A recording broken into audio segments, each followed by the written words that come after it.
Happy Advent, faithful viewers. This is Father Sibley with another exhilarating edition of Weird Catholic Stuff.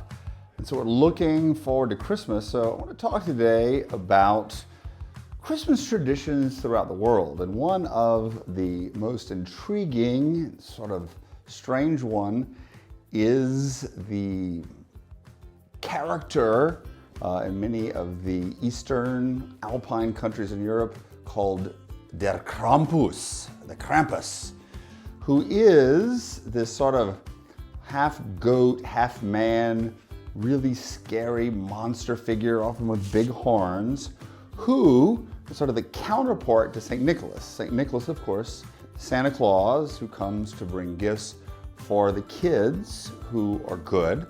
The Krampus, who, if you're bad, he's the one who comes basically to drag you off and torture you, or to do whatever horrible things he does, hang you by your toes or something.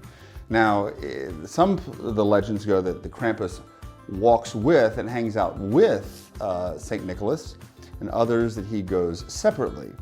But it's been this big tradition for people on the night before St. Nicholas, would be December the 5th, for people to get dressed up in their Krampus outfits. Some of them pretty disturbing. You can go online or watch some videos of these big, creepy, demonic-looking figures, and they kind of trance to the street and do other kind of weird stuff.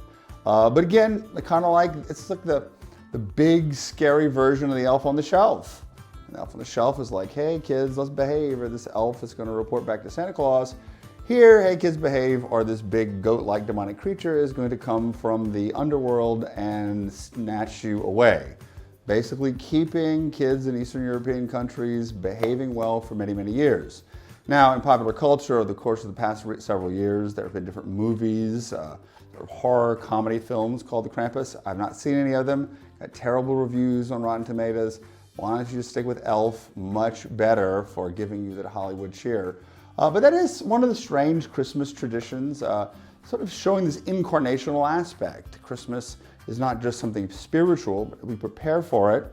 There are all these traditions that come up in different cultures that help prepare our hearts, some in some really weird, creepy, scary ways, to be pure, make straight the path to receive Christ at Christmas. So we'll be back next week with another sort of Christmas tradition that comes from Spain, or Advent tradition that comes from Spain, on the opposite spectrum. If they're scary, it is more silly. So we'll see you next week. God bless.